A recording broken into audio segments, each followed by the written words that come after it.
So apologies for hiding behind here, but I prepared a few slides just to give some context. So first of all, welcome everyone, and thank you for being here for this panel discussion, Ocean Plastic Practice, Research and Policy. And we have our panelists, Chweya, Munro-Bennett, Alexandra, Harrington, and Crispin Halsall. A round of applause, please.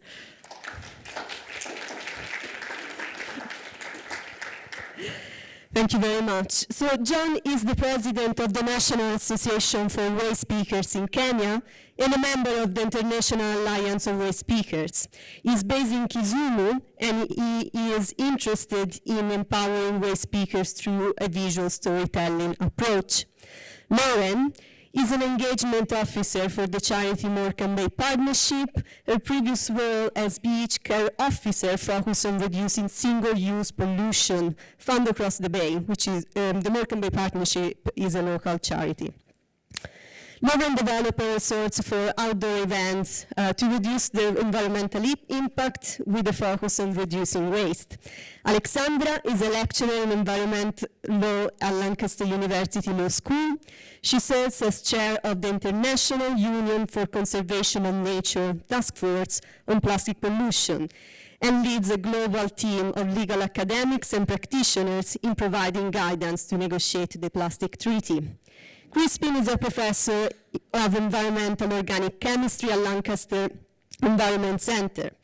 His latest research fits into the Arctic Monitoring Assessment Program, investigating chemicals of emerging Arctic concern and the effects of climate change on pollutant behavior in the Arctic Ocean.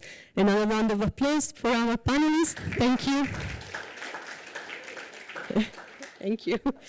Okay, so today, the main goal is to discuss plastic pollution in the ocean from a practitioner, research, and policy perspective. In doing so, we aim to create meaningful connections between diverse global and local experiences and know-how regarding what is plastic pollution and how to deal with the challenges the pollution poses. Very quickly, and just to contextualize what we're talking about, I'm going through a couple of minutes of contextualization. Every year, 2 million tons of plastic ends up in the ocean, and 80% of these come from inland-based sources. Sources include urban and storm runoff, sewer overflows, beach visitors, inadequate waste disposal and management, industrial activity, and many more, while main ocean-based sources are mostly related to the fishing industry, nautical activities, and aquaculture. So the most common plastic items that we can find in the ocean are, as you can see from the diagram in the slide, plastic bags, plastic bottles, and food containers. The properties which make plastic so appealing for producers and consumers is that it is durable, it is lightweight, and cheaper to produce than other materials, like, for example, glass and tin. But this also means that plastics remain in the environment for thousands of years, as we all know. So we know that plastic kills fish and sea animals, disrupt human activities like fishery and tourism, and it doesn't go away. It means that it doesn't degrade, and it breaks down into microplastics and nanoplastic. It has been estimated that concentration of plastics in the oceans has increased from 16 trillion pieces in 2005 to 171 trillion in 2019. It could nearly triple by 2040. And today the question is, what can practitioners, policymakers, and academia do to tackle the challenges around ocean plastics at a local and global level? And I would suggest we give the word to our panelists. John, would you like to start? Thank you.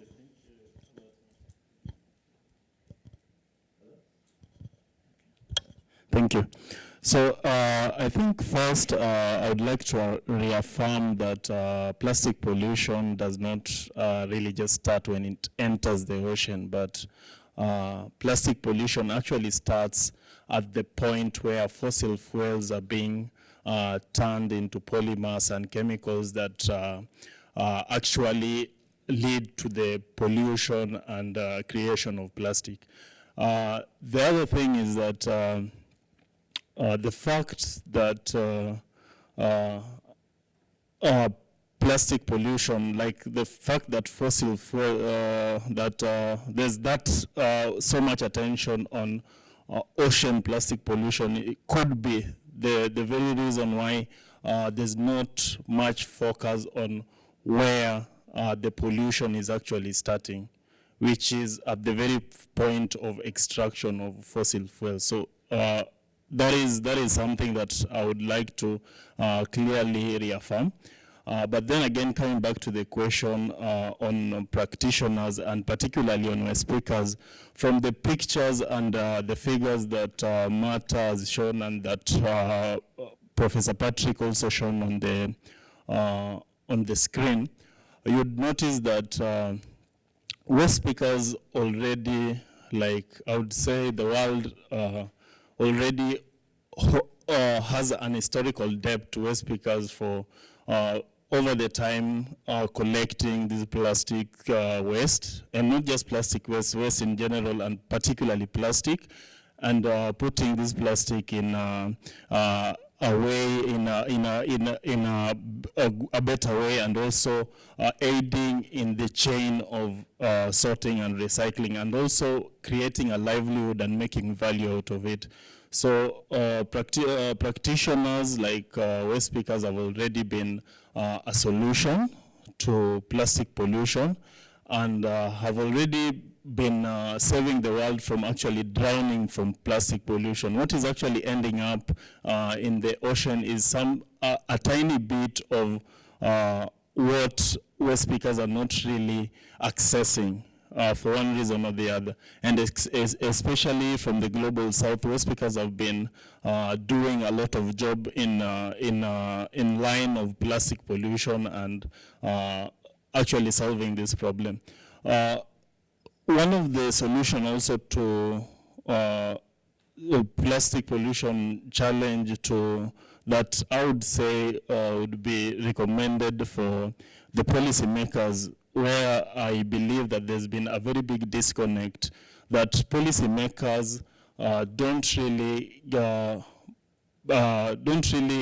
incorporate the expertise that practitioners have already, like over years, acquired, the knowledge that waste speakers already have, the knowledge that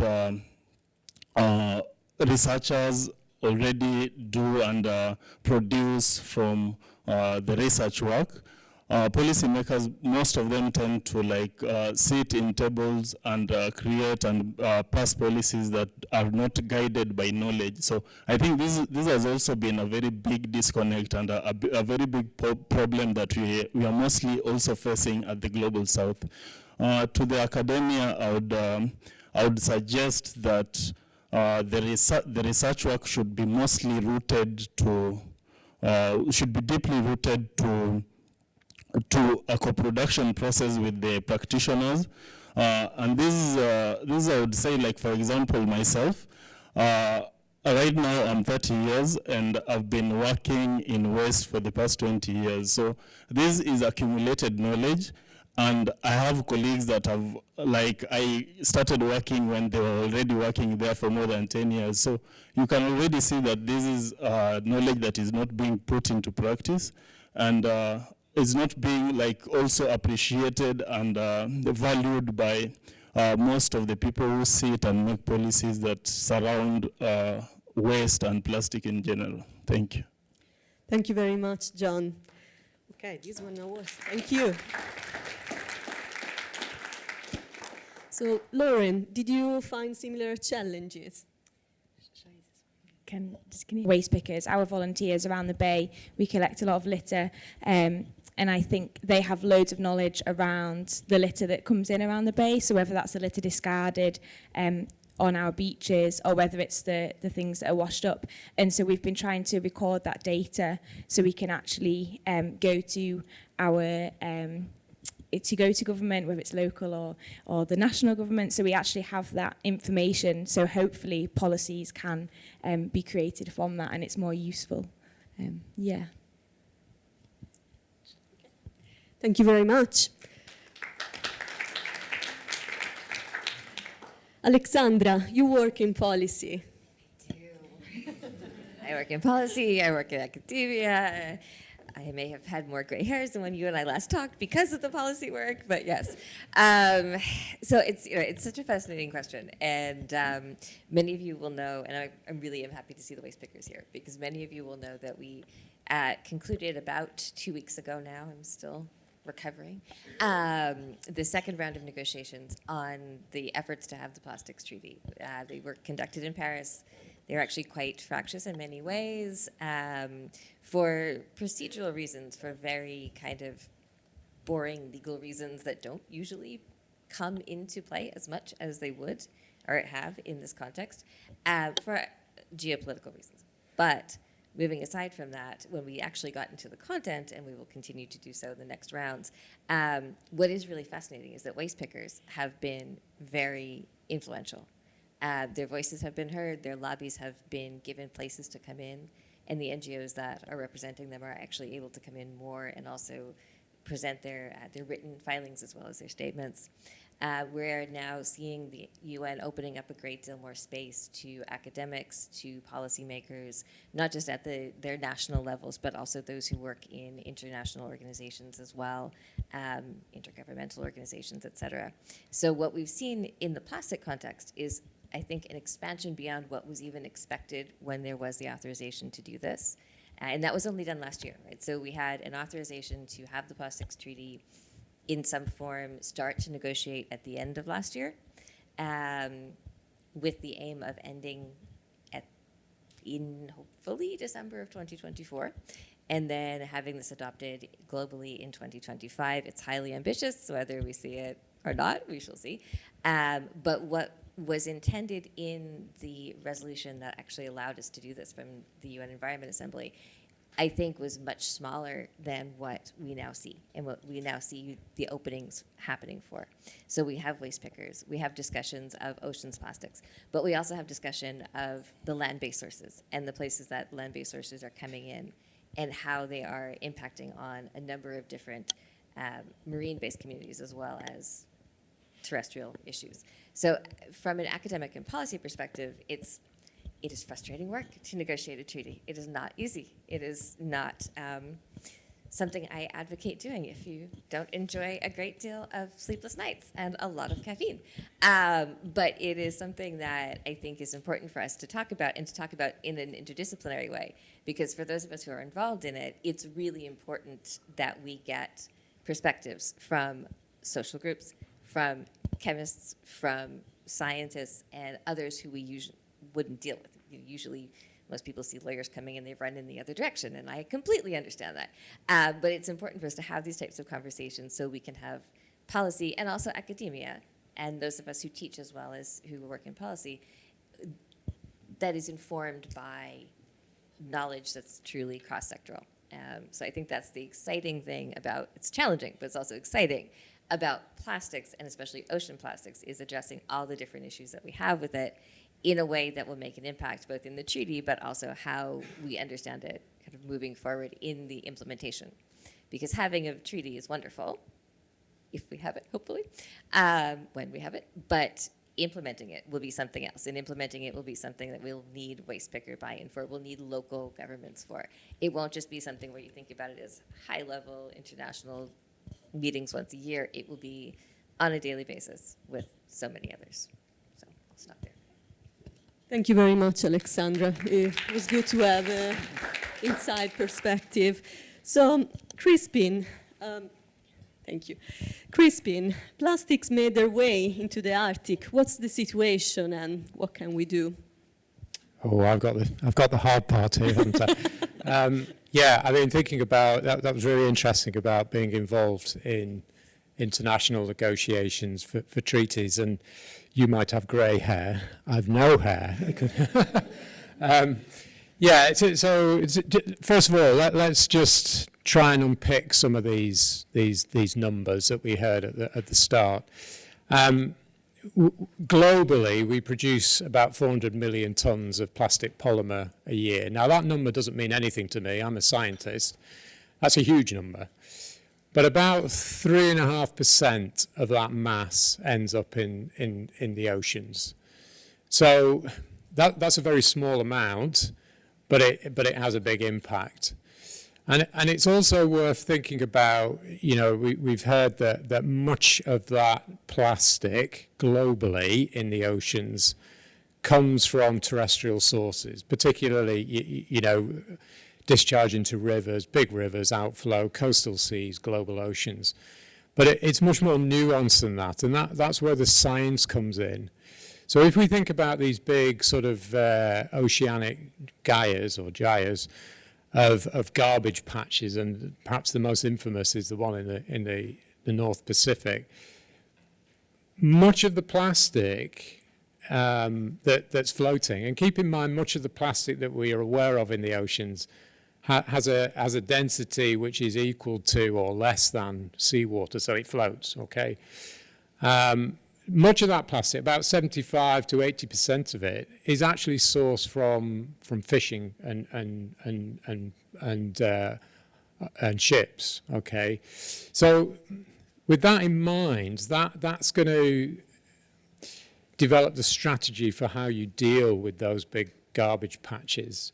You know, we might be putting into huge efforts into preventing plastic discharge into coastal waters, but it ain't going to be doing much good for these big garbage patches out in the pelagic environment.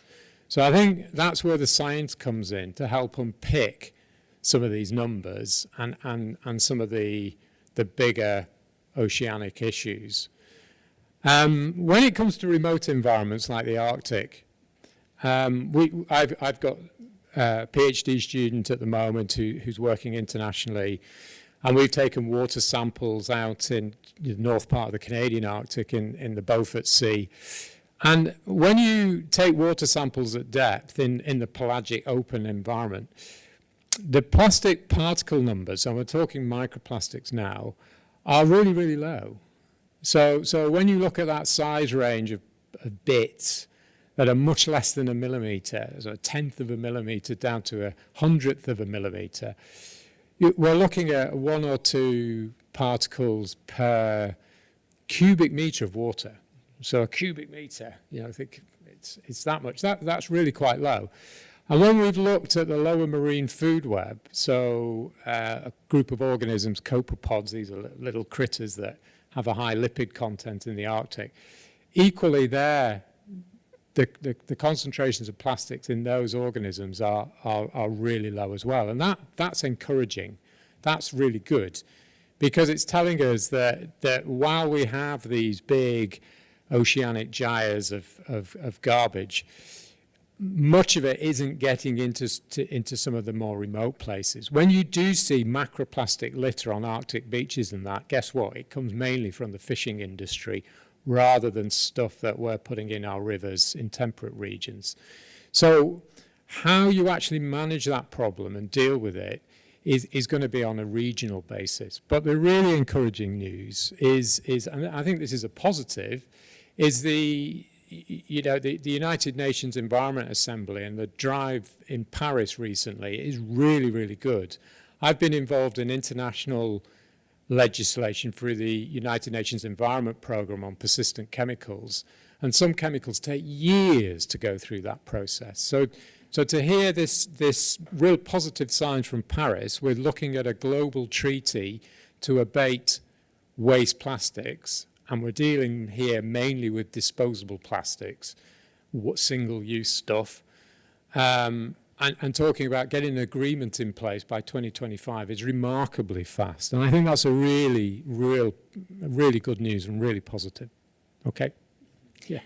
Thank you very much, Crispin.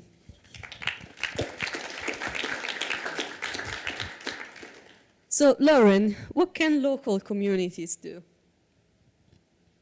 So that's really interesting, both Crispin and Alexandra, about the global aspects of it. I think as a charity with Morecambe Bay Partnership, we're very local based around the Bay, and so our efforts are more focusing on how individuals, what they can do to kind of help their local area. And I think one way in which they can do that is, well, we're trying to connect people to their place, so if they're not interested in their own environment, then they won't care about it. And so, yeah, picking up litter is one way in which we can connect people to their place. And particularly also with going into schools and stuff, so doing school workshops. And I think although we can't solve the really, really big global problems like the ocean garbage patch, I think people having ownership on their little area is really, really crucial. And so, yeah, I think doing little litter picks is a small thing that people can do to help with climate anxiety and things like that, and that's what we're trying to do on an individual level. And it can be quite powerful, I think, and have knock-on effects, which is positive. Thank you very much, Lauren. Okay, shall we open the floor for questions? Yes, please. Hello, I'm Delphine. I'm with the Center for International Environmental Law. And more than questions, I had sort of compliments and additions to what was said on the plastics treaty. I happen to have followed this process since 2017, so UNEA 3. One thing that I think is interesting is to see the evolution of the narrative around how we address plastic pollution globally. And from a series of resolutions that were initially designed to tackle marine litter and microplastics, we ended up with a resolution looking at ending plastic pollution and not plastic waste, really plastic pollution with a full life cycle approach, recognizing the role of production in plastic pollution as like the driver. Because we can look at people, we can look at cities, what they do, but today we recognize that we have an issue with plastic pollution, while the very people who are benefiting from plastic production are investing millions of US dollars in more than doubling the production capacity in the next 20 years. And I think that's very important that we stop focusing on ocean plastics, and I love oceans. I don't like plastic, but I love oceans. Because this is pure diversion from where the problem originates from. We need to continue studying the impacts so that it informs what we have to do upstream, but we need to go upstream. And upstream is not only the polymers, it's also the chemicals you put in the polymers, and waste pickers and producers and even consumers are exposed to those chemicals all along the value chain. What happened in Paris, and John and I were there as well, is actually not so encouraging at this stage. I would be a little bit more nuanced at what we've heard previously, because we had a very ambitious resolution that creates this mandate for ending plastic pollution full life cycle approach. But since we adopted this resolution, we have a lot of petrostates that are invading the negotiations. That's their right to be there, the member states of the United Nations. But they're coming in very strongly to undermine the process itself, the participation of observers. What happened is that we spent 2 days discussing rules of procedures, up to the point that we had very little time on content, and that observers have had like maybe 15 minutes per section of the content to talk about what they had to do. And we had 1,600 observers in the room.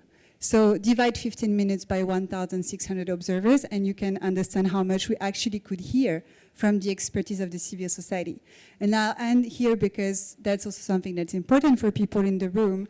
Academics are really struggling to access these negotiations because universities are not accredited to the UNEP. So they're trying to get accredited to different ways. You know, for all the research that you're doing, that you have a really hard time like securing time that is not spent on publishing things. So this is also something that really needs to evolve, and we have positive signs coming from UNFCCC that we hope to see being transferred in terms of civil society participation to the plastics treaty negotiation process. Thank you. Thank you, Delphine. Yes, please. I think it's important. It is absolutely true. We did spend an inordinate talking about rules. At the same time, to highlight that there also is the opportunity for civil society to not only make statements in the room, but also to make the statements beforehand. And it is very important. And the timing, the way that the INC2 and now INC3, which will be the next meeting in Nairobi in November, has structured the timing of filings from any observer entity to put in their statements on the issues that are before the next panel or next meeting, has worked is that there will be at least 2 weeks, in this case it's actually a month, between when we have to as observers put these in and then when states have to put in their response. And the idea is that they can have the chance to read these and incorporate them. So as much as it was very frustrating to only get to do, I think IUCN did 2 interventions, one in the main plenary and then I did one in one of the contact groups. At the same time, we also have the ability to put in our voices in other ways. And so not necessarily being able to participate, and there are all other reasons for that because of size and venue restrictions, et cetera, was very frustrating. But at the same time, there are creative methods that we do have to find to get our voices in. And sometimes it's helpful to then create networks so we can talk about how to do that. But there is space for creativity in the process. And also just to get to the states that were kind of having many of the procedural aspects come up and raising those. This is not unique to the plastics treaty process, and I wanted to raise that to make it clear that this is something that's being done across, whether one agrees with it or not. It was done at the Basel, Rotterdam, and Stockholm Convention meeting 2 weeks before we had Paris, where there were efforts to list different chemicals that were very much shut down by the same groups. It's happening now at the UNFCCC intersessional meetings in Bonn. So it's not only in the plastics context, it's certainly very frustrating because we're trying to just get to a treaty. But I think understanding where that push comes from is a bit more important in the plastics narrative, but in the larger MEA narrative. So just to kind of clarify. Thank you very much, Alexandra. We have another question. Oh, anyone? Sorry, Maria. Anyone else would like to reply to Delphine's comment? Yeah, I'd like to agree with that. It can be incredibly frustrating, especially as a university academic, seeing this. But do have faith. Years ago, I was involved in what's called Persistent Organic Pollutants Review Committee for UNEP, the Stockholm Convention. And I was a participating scientist with evidence for a pesticide, endosulfan, and I was actually shouted at by lawyers representing Indian and Chinese concerns over that chemical, and it felt incredibly frustrating. About 3 years later, the evidence was overwhelming that that chemical was a persistent organic pollutant, and you'll now see that chemical on the list of Annex A of banned substances. So have faith. I think with the plastics, it's happening at a much faster pace with regards to international treaty. And there's all sorts of vested interests, more so than just the chemicals industry here. And it will feel really slow. It's 1 step forward, 2 steps back, and finally it'll get there. I mean, clearly as an environmental chemist, I want things to happen almost overnight. I can't believe the amount of waste that is discarded into the environment, but we're all guilty of it. We've all got laptops and plastic bottles and everything. So you can see these vested interests there. The good news is, though, don't try and get lost in the detail. So, for example, we were just talking at lunchtime about biodegradable plastics. And there's this big issue about, well, I put my biodegradable cling film into my home composter and it's still there a year later, and yet it says, it should degrade within 6 months. It doesn't matter. The fact is that biodegradable polymer, given the right conditions of temperature and moisture and the right microbial communities, will degrade. That carbon will be catabolized, right? And if it takes 5 years, it's annoying, but so what? Compared to low-density polyethylene and high-density polyethylene, which will be there forever, 5 years. So if the industry starts to go down the route of using biodegradable polymers more and more, and it's really happening in agriculture with mulch films and that, it's going to take years before we see PVC plastic cables being replaced with biodegradables, because no one wants to see this degrade in the course of 2 or 3 years. Most university budgets want this hanging around for 15, 20 years. It's that technology that we need to be investing in, okay? But it's good. We've got good signs. It's moving in the right direction. Thank you, Crispin. Time for another question. Maria? Yeah. Thank you. Can I, or should I? Okay, thank you very much. But first of all, I would like to thank you all for the work you do. It's for your engagement. It's really, really amazing. Thank you. And for sharing this with us. And I agree with all the things said here. And thinking about the words that Alexandra, you mentioned, we need to have more creativity about how we researchers engage in these processes. I know there might be some researchers here in the room that have been following specifically these global treat negotiations. I mean, we have these multi-site ethnographies. Megan was talking about policy mobilities. We have the tools, so we have to implement them with a lot of creativity. But can I shift to another discussion that is not only the global treat discussion, which is that there might be differences between regions and how regions are affected by ocean plastic pollution, right? And I was doing just a very quick literature review about how, for example, countries that have coastal countries and islands, because they are in Africa, for example, with weak waste management systems, they are much more affected by plastic pollution. They're choking in plastic. And one of the reactions has been that some of those countries have some of the most strict plastic bans, compared even to European countries. So I was wondering, for example, John, you in the case of Kenya, why countries as Kenya are leading some of these plastic ban legislations and even the negotiations for the global plastic treat? Why do you think this is happening? Why is it being led by countries as Kenya? I think one of the reasons why such initiatives are being led by countries like Kenya is that there's that strong engagement with civil societies, and also there's been a lot of knowledge also put on such policies that have been passed by the Kenyan government, like ban on polythenes, single-use plastic. That was one of the major steps that Kenya as a government made. And to us, I would say that was a very bold step that the government made, because one, waste pickers are always like at the very end point of where these wastes normally go.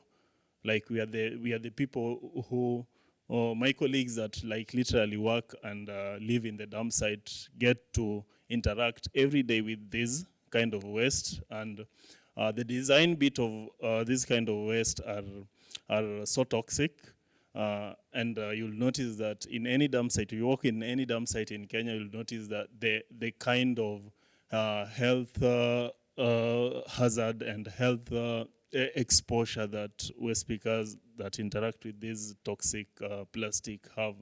That is something that is happening every day, and such information, if well articulated and shared with these people who make these policies, then it has to create some impact. So that is what we've also been pushing as the Kenya National Waste Pickers Welfare Association. We've also been very much pushing some of these policies, and also pushing the fact that we also need to sit on these policy making tables to also influence and bring our historical knowledge to the table. Thank you. Thank you, John. Anyone else would like to say something? Okay, our last question then. Great, I'll try and make it a good one. So like others here, I've been following the Plastics Treaty talks and accompanying John and the other waste pickers. And I'm also part of the Scientist Coalition for an Effective Plastics Treaty. So one first small point is maybe I'd sound a little bit of a note of caution around bioplastics, bio-based plastics, and biodegradable plastics. We do have chemists as part of the Scientist Coalition who are sounding some alarm bells around potentially hazardous chemicals and additives that are going into some bioplastics. But my wider point is to kind of make a bridge between the previous session and this one around local government, because although it's been wonderful to have waste picker delegation really sort of front and centre at the delegations and at the plastics treaty meetings, I do wonder whether local government is an actor that's really sort of missing there, and they're going to kind of inherit and have to deal with some of the policies that are brought in. So to give an example, in Scotland, in Orkney's sort of at the centre of a little mini gyre, and so they actually have a lot of plastic contamination and pollution on their beaches. At the moment, those plastics are some of those plastics are taken to Shetland and they're incinerated and they're used for heating, for power and heating. Now, clearly that's not a very popular policy at an international level, or waste management method at an international level. So I kind of have a concern, broadly, of course, I don't think that's a solution for legacy plastics and certainly not for post-consumer plastics.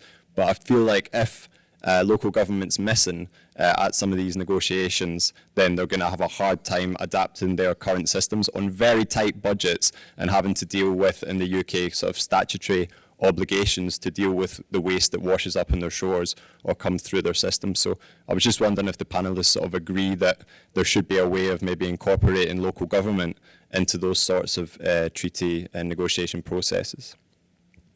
Thank you, Patrick. Who would like to reply?